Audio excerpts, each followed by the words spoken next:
bienvenue sur le site de l'Automobile Magazine.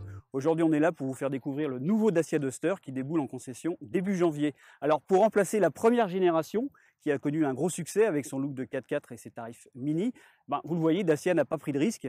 Il s'est d'abord attaché à moderniser sa silhouette. Ça se voit avec le pare-brise un peu plus incliné, la ceinture de caisse relevée, le capot aussi, les phares qui ont été étirés. Visuellement, cela élargit le Duster qui paraît ainsi mieux campé sur ses roues. Et puis aussi, la marque roumaine s'est attachée à renforcer son côté aventurier. Cela se remarque avec le sabot qui a été relevé, ici de couleur grise. Et puis sur le côté, un petit détail, une pièce en plastique noir façon schnorkel, un accessoire qui sert sur les 4x4 purs et durs. Alors côté dimension, pas vraiment de surprise. Il faut dire que ce nouveau Duster est établi sur la plateforme de l'ancien.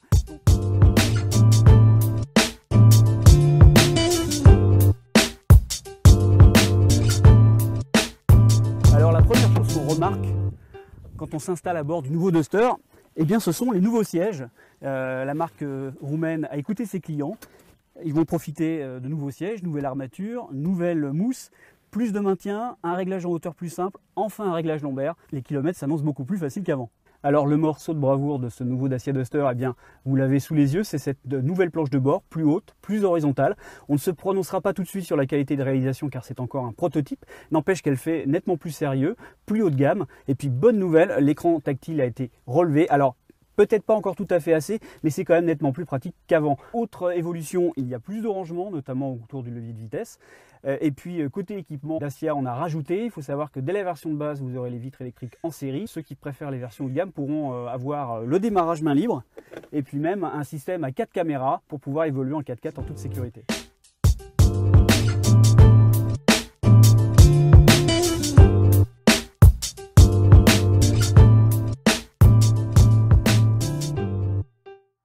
Alors côté technique, n'attendez pas de bouleversement sur cette nouvelle génération du Duster.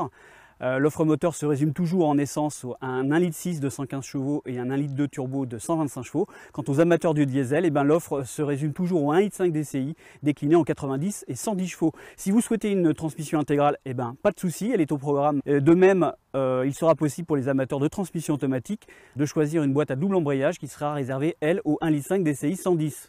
En attendant de le découvrir par vous-même en janvier dans les concessions, moi je vous propose de retrouver son essai sur notre site et dans le magazine l'Automobile Magazine dans quelques semaines. À bientôt.